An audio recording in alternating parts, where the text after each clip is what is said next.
നിൽക്കുന്നതേ കുപ്പച്ചി കോളനിയിൽ. ഇവിടെ നമ്മൾ സ്ഥിരമായിട്ട് ഇവർ വരുന്നതാണ്. ഇവരുടെ പോരായ്മകളും കാര്യങ്ങളും അല്ലെങ്കിൽ ഇവർക്ക് എന്തൊക്കെ ബുദ്ധിമുട്ടുകളുണ്ടെന്നുള്ളത് തീർച്ചയായിട്ടും നമുക്ക് മനസ്സിലാക്കുന്നുണ്ട്.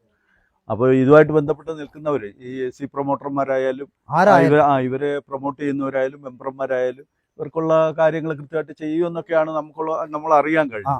സ്ഥിരമായിട്ട് നമ്മൾ ഇവരൊരു അന്വേഷണത്തിൻ്റെ ഭാഗമായിട്ടും ചെറിയ സഹായത്തിൻ്റെ ഭാഗമായിട്ടും ഒക്കെ നമ്മൾ ഇത് വരും. മീഡിയ ആൻഡ് ജേർണലിസ്റ്റ് വർക്കേഴ്സ് യൂണിയൻ്റെ സംസ്ഥാന ജനറൽ സെക്രട്ടറിയും RGC ന്യൂസിൻ്റെ അതിൽ വർക്ക് ചെയ്യുന്നവരാണ് ഞങ്ങൾ. തീർച്ചയായിട്ടും ഞങ്ങൾ സ്ഥിരമായിട്ട് വരുന്നതുമാണ്. തീർച്ചയായിട്ടും ഇവർക്കുള്ള നല്ല സമീപനമാണ് നിങ്ങളുടെ ഭാഗത്തു നിന്ന് ഉണ്ടാവണമെന്നാണ് ഞങ്ങൾക്ക് ഇതുമായിട്ട് ബന്ധപ്പെട്ട്. പഞ്ചായത്തിൽപ്പെട്ട കുപ്പച്ചി കോളനി അല്ലേ? കുപ്പച്ചി കോളനിയാണ്. പിന്നെ ഇവിടെ ഇതിന് ബന്ധപ്പെട്ട ഉദ്യോഗസ്ഥന്മാര് ഇവരെ കുറവുകളെ എന്തായാലും എന്താ പ്രശ്നം, ഇവരെ പ്രയാസങ്ങൾ എന്താ, രീതിയിൽ കുറവുകൾ മേപ്പാടിയിലുള്ള ഈ കുപ്പച്ചി കോളനിയിലുള്ള എന്താ കുറവുകൾ നോക്കി, പിന്നെ ബാത്റൂം ഇല്ല, ചോർച്ച, ഇങ്ങനെയുള്ള പല പ്രശ്നങ്ങളും ഇവിടെ ഉണ്ട്. ഇതിനെ ഞങ്ങൾ കുത്തിക്കാണിക്കാനല്ല, ഇവരെ പ്രശ്നങ്ങൾ കണ്ടോ, ഇവരെ കണ്ണീരാണ്. നമ്മളൊക്കെ ഡെയിലി കാറിലും ജീപ്പിലും ബസ്സിലൊക്കെ നമ്മൾ പോകുന്നു. എന്നാൽ ഒരു നേരം കഴിക്കാൻ പോലും ഇല്ലെങ്കിൽ ഇവരെ കുറവുകൾ ഇവർ സന്തോഷമായി പോകുന്നു. അപ്പോൾ ചോർച്ചയുള്ള വീട്, ബാത്റൂം ഇല്ലാത്ത അവസ്ഥ, 5 കൊല്ലമുള്ള പണിയെടുത്ത്, അങ്ങനെ പല പ്രയാസങ്ങളും പ്രശ്നങ്ങളും ഉണ്ട്. നിങ്ങൾ കുട്ടികളെയും കൊണ്ടിട്ടാണ് ഞങ്ങൾ ഇങ്ങനെ കഷ്ടപ്പെട്ട് ജീവിക്കുന്നത്. കുട്ടികളെ ചെറുതായിരിക്കും അച്ഛൻ നമ്മളെക്കാട്ട് പൊക്കം വെക്കുന്നവരെ ഞാൻ ഒറ്റക്കാണ്. ഒരാളെ 10 വരെ പഠിപ്പിച്ച്, പെൺകുട്ടികളെ 10 വരെ പഠിപ്പിച്ച്, ഒരാളെ +2 വരെ ഞാൻ പൈസ പണിയെടുത്ത് പൈസ ഉണ്ടാക്കിയിട്ട് പഠിപ്പിച്ചു. എന്നിട്ടൊരു പിന്നെ ജോലിയില്ല, കൂലി ഇല്ലാണ്ട് തന്നെ മോന് ഈ നാട് വിട്ട് ഞങ്ങളും കൂടെ കാണാത്ത നാട്ടിൽ ഇവിടുത്തെ പഞ്ചായത്ത് മെമ്പർ എങ്ങനെയാണ്? സഹായിക്കുന്ന ആളാണോ? ഒരു സഹകരണം ചെയ്തിട്ടില്ല. നമ്മൾ അവരുടെ രാഷ്ട്രീയം ഒന്നും നോക്കണ്ട. പഞ്ചായത്ത് മെമ്പർ ആരെങ്കിലും സഹായിക്കുന്ന പഞ്ചായത്ത് മെമ്പറാണോ ഇവിടെ? അല്ല,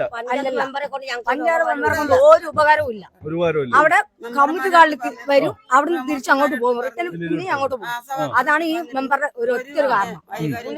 കയറ്റം കയറാൻ പറ്റുന്നില്ല. മിഞ്ഞാന്നൊരു മനുഷ്യൻ തീരെ വയ്യാതെ കിടക്കണം, മാനന്തവാടിയാണ് കിടക്കുന്നത്. ഓൾക്ക് 5-6 പെൺകുട്ടികളുള്ളതാ. ഇപ്പൊ ഓന് എവിടെയെങ്കിലും ഒരാണ് എത്ര വെള്ളം തിളപ്പിച്ച് കുടിക്കാൻ കഴിയും? കുട്ടിയെ അമ്മ ഉണ്ടെങ്കിൽ ചെയ്യാൻ പറ്റുള്ളൂ. കുട്ടികളൊക്കെ ആശ്രയിക്കില്ല.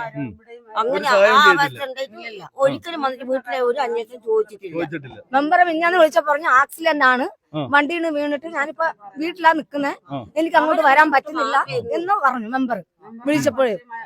പിന്നെ ഞങ്ങൾ ഓട്ടോ വിളിച്ചാണ് ഇവര് കൊണ്ടുപോയത് മാനന്തവാടിക്ക്. ഇലക്ഷൻ ഒക്കെ വന്നല്ലോ, എങ്ങനെ ആർക്കാ വോട്ട് ചെയ്യുന്നത്? ഇലക്ഷൻ വരുമ്പോ എല്ലാരും വരും.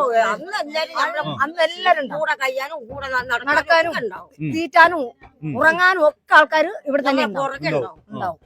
ഇതാണ് ഞങ്ങളെ അവസ്ഥ. എന്തെങ്കിലുമൊക്കെ ഒരുപാട് ആനുകൂല്യങ്ങളൊക്കെ ഉണ്ടല്ലോ, എന്തെങ്കിലുമൊക്കെ കിട്ടുന്നുണ്ടോ? എന്തെങ്കിലും ചെയ്യോ അവര്? അങ്ങനൊന്നുമില്ല. ഇരുള് പൊട്ടിയപ്പോ മാത്രം പിന്നെ കിറ്റൊക്കെ വന്നിട്ടുള്ളൂ. പിന്നൊന്നും ഞങ്ങൾക്ക് സർക്കാരിന്റെ ഭാഗത്തും കേന്ദ്ര സർക്കാരിന്റെ ഭാഗത്തും ഒക്കെ ഒരുപാട് നിങ്ങൾക്കുള്ള ഒരുപാട് ആനുകൂല്യങ്ങളുണ്ട്. അതൊക്കെ പഞ്ചായത്ത് മെമ്പർ മുഖേന നമുക്ക് എല്ലാം കിട്ടാറുണ്ടോ? ഒന്നുമില്ല. ആരെങ്കിലും കൊണ്ടു തരുമോ? അത് ഞങ്ങൾ ഇവിടെ താഴെ പോയിട്ട് വാങ്ങും. അത്ര തന്നെ. പാലം പൊട്ടി പോയിട്ട് ഇതുവരെ എത്ര വർഷങ്ങളായി ഒന്നും ചെയ്ത് തന്നിട്ടില്ല. ഇന്ന് ചെയ്യാൻ നാളെ ചെയ്യാന്ന് പറഞ്ഞു. പിന്നെ ഒരാഴ്ച കഴിയുമ്പോ അത് റിട്ടേൺ പിന്നെയും തിരിച്ച് അങ്ങോട്ട് തന്നെ പോകും.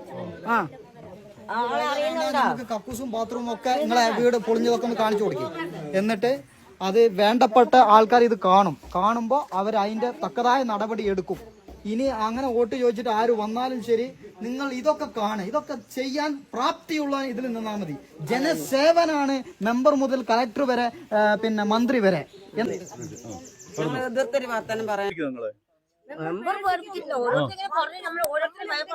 കാര്യം പറഞ്ഞു കഴിഞ്ഞാൽ അത് ഇന്ന് നാളെ ചെയ്തു തരാം, അല്ലെങ്കിൽ മറ്റന്നാൾ ഞാൻ വരാം, എനിക്കിപ്പൊ തിരക്കാണ് എന്നൊക്കെ പറഞ്ഞിട്ട് ഈ മെമ്പർ ഒന്ന് പോകും.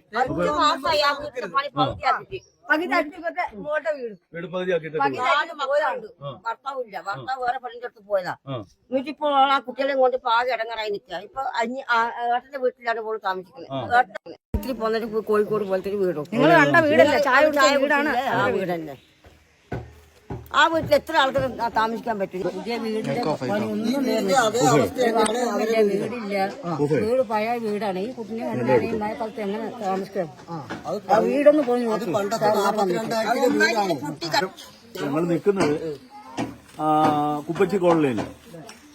ഇവിടെ ഇപ്പോ ഒരുപാട് പരാതികളൊക്കെ പറഞ്ഞു. എന്താ മെമ്പറെ ഇങ്ങനെ ഇവർക്കൊന്നും കൊടുക്കാത്തെ? നിങ്ങളുടെ പരാതികൾ മുഴുവനും ഒരാൾ പോലും നിങ്ങൾക്ക് അനുകൂലമായ ഒരു വർത്താനം പറഞ്ഞിട്ടില്ലല്ലോ. മെമ്പറുടെ രാഷ്ട്രീയമൊന്നുമല്ല ഞങ്ങൾ നോക്കുന്നത്. ഇവർക്ക് ഒരുപാട് ആനുകൂല്യങ്ങളുണ്ട്. അത് തീർച്ചയായിട്ടും ഇവർക്ക് എത്തേണ്ടവർക്ക് എത്തി, അർഹതപ്പെട്ടവർക്ക് തീർച്ചയായിട്ടും നിങ്ങൾ കൊടുക്കണം. ഒരാൾ പോലും നിങ്ങൾക്ക് സാധാരണ നമ്മൾ പല കോളനികളിലും അല്ലെ പല സ്ഥലങ്ങളിലും ചെല്ലുമ്പോൾ ഒരു 25% ആൾക്കാർ കുറ്റം പറയുമെങ്കിൽ 75% നിങ്ങൾക്ക് അനുകൂലമായിട്ട് സംസാരിക്കുന്നുള്ളൂ. പക്ഷെ ഇവിടെ ഒരാൾ പോലും നിങ്ങൾക്ക് അനുകൂലമായ ഒരു വർത്തമാനം പറയുന്നില്ലല്ലോ. നിങ്ങൾ എന്താ ഇവരെയൊക്കെ പേടിപ്പിച്ചിട്ടേക്കോ? മെമ്പർ ഇലക്ഷൻ ആകുമ്പോൾ വീണ്ടും ഇലക്ഷൻ വരും, നിങ്ങൾ വീണ്ടും വോട്ട് ചോദിച്ചു വരും. ഇവർ വോട്ട് ചെയ്തില്ലെങ്കിലോ? അപ്പോൾ തീർച്ചയായിട്ടും ഇവർക്ക് വേണ്ടുന്ന ആനുകൂല്യങ്ങൾ മുഴുവനും ഇവർക്ക് തന്നെ കിട്ടത്തക്ക ഒരു സംവിധാനം നിങ്ങളുടെ ഭാഗത്തുനിന്ന് ഉണ്ടാവണം.